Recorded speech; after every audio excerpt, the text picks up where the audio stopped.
అందరికీ నమస్కారం. 2025-26 నూతన విద్యా సంవత్సరానికి అందరికీ స్వాగతం, సుస్వాగతం. జూన్ 2న రాష్ట్ర అవతరణ దినోత్సవాన్ని ఘనంగా జరుపుకోవడం జరిగింది. ఈ కార్యక్రమం అనంతరం గత ఏడాదిలో సాధించిన విజయాలను, ఫలితాలను గురించి చర్చించిన అనంతరం గత ఏడాది లోపాలను సరిదిద్దుకుంటూ ఈ సంవత్సరం విద్యార్థులకు మెరుగైన విద్యను అందిస్తూ మెరుగైన ఫలితాలు సాధించే దిశగా మరింత కృషి చేయాలని మండల ఎంఈఓ గారు శ్రీ నాదెండ్ల శ్రీనివాసరావు గారు కోరడం జరిగింది. కార్యక్రమంలో భాగంగా జూన్ 6 నుండి 19 వరకు బడిబాట రోజువారీ కార్యక్రమాలను కూడా వివరించడం జరిగింది. ఈ బడిబాట కార్యక్రమ వివరాలు ఈ విధంగా ఉన్నాయి. 6వ తేదీన గ్రామ సభ నిర్వహించాలి.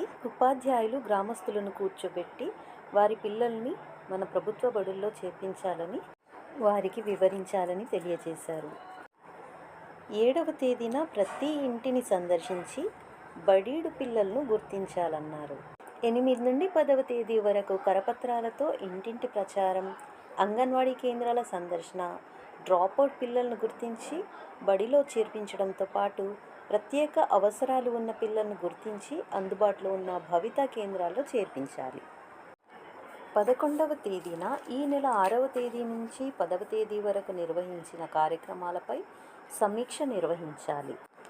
12వ తేదీన అమ్మ ఆదర్శ పాఠశాలల కమిటీల ఆధ్వర్యంలో చేపట్టిన పనులను ప్రజాప్రతినిధులతో ప్రారంభించాలని, అదే రోజు విద్యార్థులకు పాఠ్యపుస్తకాలు, నోట్ పుస్తకాలు, యూనిఫామ్లను అందించాలి.